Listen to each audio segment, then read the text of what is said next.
자, 최근 들어서 코스피 시장에서 가장 핫한 종목 하나를 딱 고르라고 하면 아마 이 현대차가 나올 것 같아요. 19년 20년 초만 해도 대충 한 14만 원 정도에 머물던 회사였는데 작년 하반기부터 폭발하기 시작하더니 지금은 이제 26만 원이 됐죠. 불과 한 6개월 사이에 주가 거의 더블이 났죠. 참고로 정유서 회장님이 한 요쯤에서 한 800억 정도 주식을 사셨는데 이거 뭐 거의 이제 2,400억이 되셨겠죠. 아, 저도 요때 주식을 샀어야 되는데 말이죠.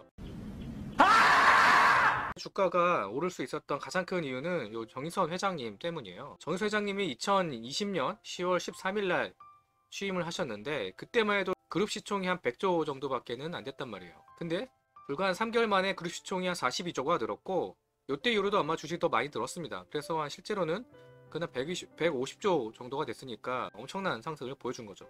왜 이렇게 주가가 올랐냐에 대해서 시장에서는 미래 모빌리티에 대한 기대감이 일시에 반영됐다라는 이야기를 하고 있습니다. 자, 그럼 우리는 이 미래 모빌리티라는 게 뭐냐? 이게 궁금해지죠. 정 회장님의 취임사를 보면은 그 힌트를 찾을 수 있어요. 자, 일단 현대차가 추구하는 비전은 안전하고 자유로운 이동, 뭐 자동차 회사니까 당연히 이동을 얘기를 하죠. 그리고 이동을 위한 첫 번째 수단으로 전기차를 이야기하고 있습니다. 뭐 이미 너무 익숙한 이야기죠. 이 현대차 하면 사실 올드한 이미지가 강하잖아요. 막 조인트 간다 막 그러고 이 정몽구 회장 계실 때에는 뭐 궤도를 가지고 보를 한다느니 뭐 이런 루머들이 있을 만큼 아주 올드한 회사가 전기차를 한다? 현대차의 전기차 역량을 좀 과소평가하는 경향이 있는데 2020년 6월 기준으로 현대기아차의 전기차 순위가 글로벌 탑5 안에 듭니다. 상당한 경쟁력을 갖고 있는 전기차 회사예요. 두 번째로 수소연료전지 기술을 활용해서 자동차를 비롯해 다양한 에너지 솔루션을 제공하겠다라는 이야기를 하죠.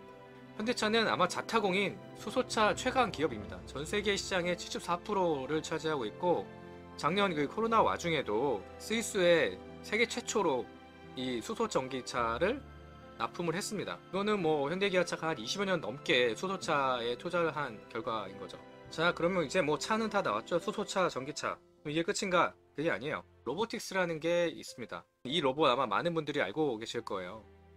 이 보스턴 다이나믹스가 만든 사족보행 로봇인데 이거를 작년에 현대차가 인수를 했죠. 인수가액은 뭐 대략 한 8천억, 9천억 정도로 알려져 있으니까 상당한 금액을 주고 이 보스턴 다이나믹스를 인수를 했습니다. 그러니까 현대차가 이야기하는 로보틱스라는 게 어떤 건지 뭐 이런 식으로 상상을 할 수 있습니다. 자, 일단 로보틱스는 알겠고 그럼 과연 UAM은 뭐냐?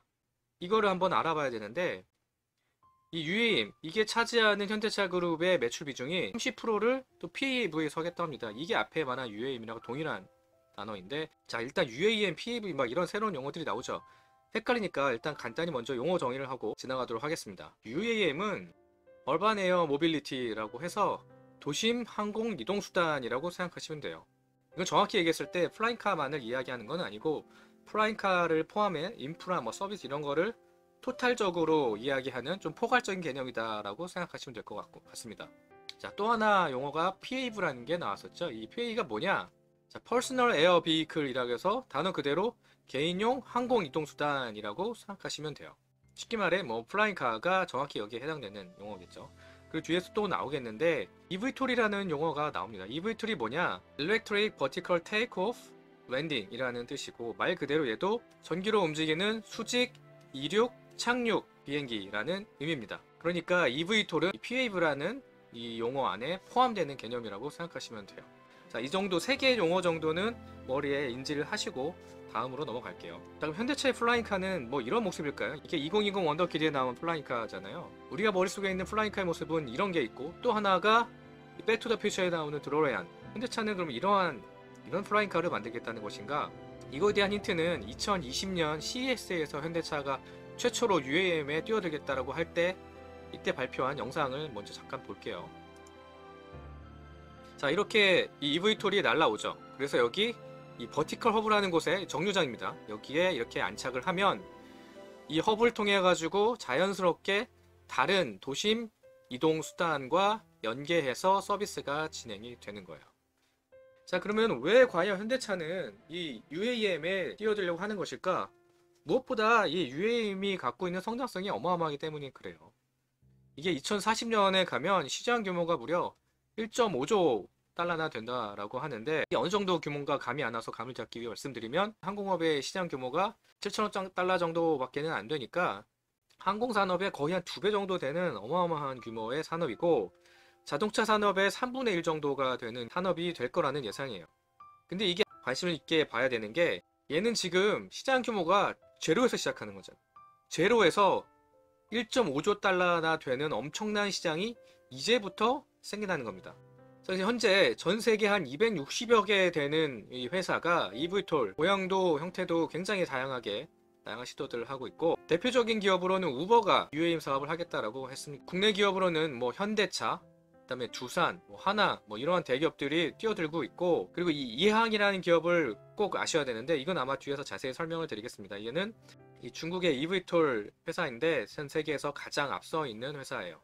이뿐만 아니에요. 여기는 적지는 않았는데 뭐 보잉, 토요타, 벤츠, 아우디, 그리고 최근에는 GM까지 이 전 세계의 거의 모든 항공사와 자동차 제조 회사가 전부 다 UAM을 하고 있다라고 선언을 했습니다. 이 UAM이라는 게 갖고 있는 속성상 이 자동차와 항공 수요를 잡아먹을 수밖에는 없으니까 당연한 논리죠. 그럼 왜 이렇게 시장이 커질 거라고 예상을 하느냐? 현대사가 갖고 있는 도시 밀집의 문제를 지금의 2차원적 도로교통 체제로는 감당할 수가 없다는 겁니다. 1년에 한 7일 정도를 그냥 도로에서 보내고 있는 셈이고, 그렇기 때문에 하늘길로 달리자라는 생각을 하게 된 거죠. 이제 그럼 땅길도 있지 않느냐? 근데 문제는 이 지하철 같은 경우 1km를 설치를 하는데 대략 한 1,300억 정도 비용이 소요되거든요. 지하철은 엄청나게 비싼 교통이동 수단이고, 이것조차도 갈수록 만들기가 어려워지는 게 상하수도 체계가 점점 더 복잡해지고 있기 때문에, 이걸 피해가지고 이 지하철을 뚫는다는 거는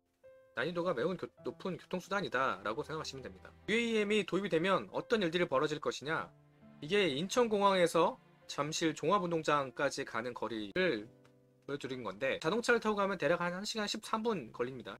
이게 차가 안 막힐 때 시점으로 1시간 13분이 걸리는 거고, 차 막히면은 대충 한 1시간 반에서 2시간 정도 걸릴 거예요. 근데 만약 이거를 하늘길로 간다, 그러면 직선으로 뚫을 수 있겠죠. 거리가 50km 정도로 일단 8km 정도가 줄어듭니다. 자, 그럼 비용은 어느 정도냐? 1km당 대략 한 500원 정도 수준 비용이 들 거라고 하니까, 인천공항에서 잠실까지 가는데도 이용료가 25,000원 밖에 안 드는 거예요. 그리고 시간은 대략 20분 정도 소요됩니다. 1시간 13분과 20분의 어마어마한 격차를 줄일 수 있는데, 이용료도 25,000원 수준밖에 안 된다 라고 하면 아주 매력적인 이동수단이 되겠죠. 그렇기 때문에 이 하늘을 날고자 하는 욕망은 예전부터 사실 있어 왔어요. 이게 1917년에 글렌 커티스에서 만든 오토플레인이라는 비행기였습니다. 이때부터 이미 인간은 하늘을 날고 싶은 욕망을 갖고 있었다는 거죠. 생각하면 1917년이면 우리나라에서는 소달구지 일던 시절인데, 이런 상상을 했다는 것 자체가 일단 놀랍고, 참고로 이 뉴욕의 지하철이 만들어진 게 1904년이잖아요. 이 천조국이라는 게 얼마나 대단한 나라인 건지 이런 거를 통해서도 다시 한번 체감할 수 있게 되네요. 아무튼 보시다시피 이런 모델을 타면 안 될 것 같다라는 생각이 좀 들죠. 이게 날릴 수 있을까라는 좀 궁금증도 들고, 그렇기 때문에 이건 그냥 아이디어 차원이었고, 본격적으로 현대적 의미의 플라잉카가 나온 건 2010년쯤부터입니다. 대표적으로 이 테라퓨지아라는 회사 같은 경우는 미국 MIT에 나온 졸업생들이 만든 회사인데, 보시다시피 이런 식의 모양을 가지고 있고 내연기관을 이용해서 움직입니다. 이게 하늘을 나는 모습인데, 요것만 보면 사실 이게 플라잉 카라기보다는 도로 주행이 가능한 비행기 정도의 느낌이죠. 하지만 이 플라잉 카는 몇 개의 결정적인 문제들을 가지고 있었는데, 첫 번째로 활주로가 필요하다라는 거죠. 도심에서 이동을 하는데 활주로가 필요하다는 것은 사실상 이 사업을 못한다는 거죠. 어떻게 이 도심 한가운데 활주로를 만들겠어요. 그리고 두 번째, 이게 아무래도 내연기관을 이용해서 하다 보니까, 헬리콥터 생각하시면 아시겠 텐데 심각한 소음과 이 매연의 문제가 발생을 하는 겁니다. 이게 도심을 빈번하게 날아다닐 텐데, 이 와중에 소음과 매연이 생기면 주민들의 삶의 만족도가 굉장히 떨어질 거죠. 하지만 이제 2015년이 넘어서면부터 테슬라가 이 전기차 시대를 본격적으로 열어젖히면서 강력한 모터 기술과 배터리 기술을 이용해서 수직 이착용이 가능한 나르는 차를 만들 수가 있게 된 거죠. 이전 내연기관 PHEV가 갖고 있었던 활주로 주행의 문제를 해소할 수 있었고, 이 모터와 배터리를 이용하다 보니까 소음이 적고 배출가스가 없습니다. 그러니까 그러니까 도시명 친환경 교통수단이 생길 수 있었던 거죠. 테슬라가 만들어 놓은 이 전기차 생태계로 인해서 이러한 산업이 또 새로 생기게 됐다는 얘기죠. 소음 같은 경우는 한 60dB 정도 소음이 발생을 하는데 일상적인 대화의 소음 수준이 60dB이라고 하니까 괜찮은 거죠. EV톨은 그러면 어떤 모양 형태를 구분할 수 있느냐? 크게 세 가지 정도로 구분을 할 수 있는데, 자, 첫 번째가 이렇게 날개가 달려있는 틸트 로터 방식이에요. 아까 보여드린 현대차가 이런 모델로 지금 준비를 하고 있죠. 이렇게 이륙할 때는 이 프로펠러가 수직으로 꺾어집니다. 그래가지고 비행기가 이렇게 상승을 하고 이륙이 됐다라고 하면은 요게 이렇게 틸트가 돼가지고 수평 방향으로 이동을 하면서 앞에 전진력을 이용해서 속도를 빠르게 갈 수 있다라는 장점이 있습니다. 대략 한 속도가 300km 정도 나오는데 뒤에서 말씀드릴 멀티로터 방식에 비해서 속도가 3배 정도 빠릅니다. 다만 이제 얘의 문제는 가격이 대략 한 15억 정도 되니까 상당히 비싸다라는 게 좀 걸림돌이 되고 있죠. 두 번째는 이 멀티로터 방식인데, 이 멀티로터는 모양은 뭐 이런 식으로 생겨 있습니다. 이게 이항이 만든 184 모델이라는 건데 보시기에 뭐 드론과 거의 똑같은 모습이죠. 드론이라는 거는 이 앞에 날개와 뒤에 날개의 속도 차이를 이용해 가지고 조금 길어진 상태에서 전진하는 모델이거든요. 그러니까 수평으로 밀어주는 힘이 없기 때문에 속도는 아까 이 틸트 로터 방식에 비해서 조금 낮은 130km 정도, 시속 130km 정도 속도가 나오고, 얘의 이제 가장 큰 장점은 가격이 3억 밖에는 안 해요. 굉장한 가격 메리트가 있다는 게 이 모델의 가장 큰 장점입니다. 세 번째로는 복합식 방식인데, 얘 같은 경우는 실제로 거의 뭐 비행기라고 생각하시면 돼요. 이 수평으로 달려있는 프로펠러 하나와 수직으로 달려있는 프로펠러가 같이 달려 있어서 수직 이착륙이 가능한 비행기다라고 생각하시면 되는데, 이거는 시장의 대세적인 방식은 아닌 것 같습니다. 그러니까 참고로만 그냥 알아두시면 될 것 같아요. 크게 시장은 현재 이 틸트 로터 방식과 멀티 로터 방식으로 양분돼서 표준화 경쟁을 하고 있다라고 생각하시면 될 것 같습니다. 구체적인 모델을 보면서 설명을 드리면, 이게 이항 216 모델인데 2명이 탑승 가능한 모델이고 적재 용량이 220kg 정도 돼요. 그러니까 성인 남자가 2명 정도 타고 물건을 조금 실을 수 있는 수준의 적재 용량이 나온다는 거죠. 그리고 주행 가는 거리는 220km를 태우고 최대 35km를 주행 가능한 수준이 현재 시중에서 판매되고 있는 스펙이라고 할 수 있어요. 가장 큰 걸림돌은 보시다시피 주행거리가 35km밖에 되지 않는다는 거예요. 35km면 뭐 광화문에서 여의도까지 왕복 한 번 할 수 있는 정도 수준의 주행거리밖에는 안 나오는 거죠. 그러니까 아직 뭔가 이 사업적, 상업용 용도로 쓴다거나 어려움이 있을 수밖에 없죠. 뭐 편도로 가고 뭐 돌아올 수는 없는 거잖아요. 그렇기 때문에 이 UAM이 좀 더 활성화되기 위해서는 고출력, 에너지, 배터리 이런 것들이 필요하다는 이야기입니다. 근데 바꿔 말하면 자동차에서도 전고체 배터리 시대가 뭐 온다라고 하고 있죠. 만약에 이 전고차 배터리 시대가 도래하면 UAM 시장도 같이 폭발할 수 있다라는 이야기이기도 하죠. 그리고 또 하나의 아이디어는 두산이 이 사업을 하고 있는데 수소 연료 전지로 하늘을 나는 차를 만들려고 하고 있어요. 이 두산 DMI라고 하는 회사는 주식회사 두산이 갖고 있는 100% 자회사인데 2019년에 처음으로 만든 회사입니다. 이 회사는 이제 모바일 수소 연료 전지를 가지고 드론 사업을 하겠다라는 게 목표고, 이 수소 연료 전지 드론을 썼을 때에는 가장 큰 장점은 일단 2시간 이상 비행이 가능하다는 겁니다.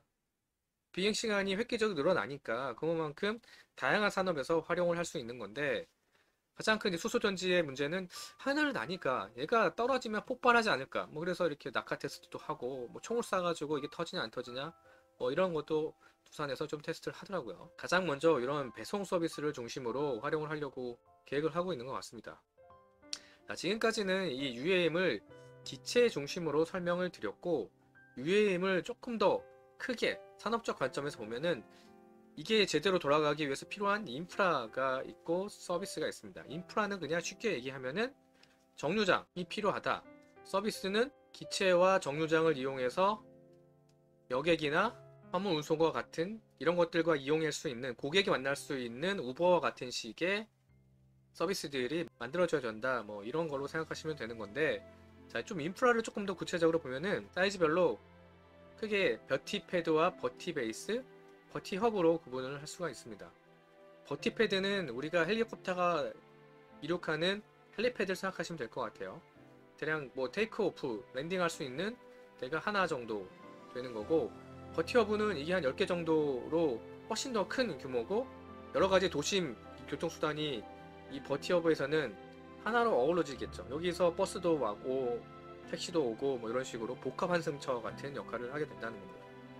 미국에서는 요 UAM 시장의 이 정류장을 미리 선점하기 위해서 부동산사들이 지금 대형 빌딩, 초고층 빌딩들과 벌써 계약을 맺고 있다고 합니다. UAM 시장은 우리의 생각보다 더 빠르게 다가오고 있는 거예요. 또 UAM이 필요한 게 규제죠. 이게 아무래도 하늘을 날다 보니까 정부 관련 규제가 엄청나게 엄격하게 갖춰져 있거든요. 뭐 예를 들면 기술적으로는 이미 자율주행이 가능은 하지만 이 항공법상 이 하늘 나는 기체 같은 경우는 무조건 조종사가 타고 있어야 됩니다. DJI 드론을 해보신 분은 알겠지만 위치만 미리 셋업을 해놓으면 그걸 따라서 아주 자연스럽게 드론이 움직이거든요. 이 조종사를 태우게 되면 아무래도 사업성이 많이 낮아지기 때문에 상업화 시기가 조금 더 지연될 수 있겠죠. 인프라 관련해서는 아까 말씀드린 뭐 버티패드나 이런 거 관련 부동산 규제들도 좀 풀려야 되겠죠. 항공구역 관련된 그런 기준들도 좀 정비를 다시 해야 되고, 하늘 날다가 추락을 하면 안 되니까 또 뭐 인증 체계도 만들어야 되고, 다른 교통과 연계할 수 있는 그런 체계들도 마련을 해야 되고, 아무튼 해야 될 일이 너무나 많이 남아 있다라는 겁니다. 그나마 다행인 건 이게 타다 사태를 겪으면서 국토부에서 자칫 가만히 있다가는 또 이게 산업적으로 삐걱삐걱 하면서 엄청난 사회 문제를 만들 것 같으니까 이 TF를 만들어서 이 UAM 로드맵을 작년 5월에 제시를 했어요. 선제적으로 조금 갖춰 나갔다라는 거고, 본격적으로 UAM이 상용화를 시작하는 거는 2025년부터입니다. 일부 노선을 상용화하면서 사업이 좀 시작된다라는 의미죠.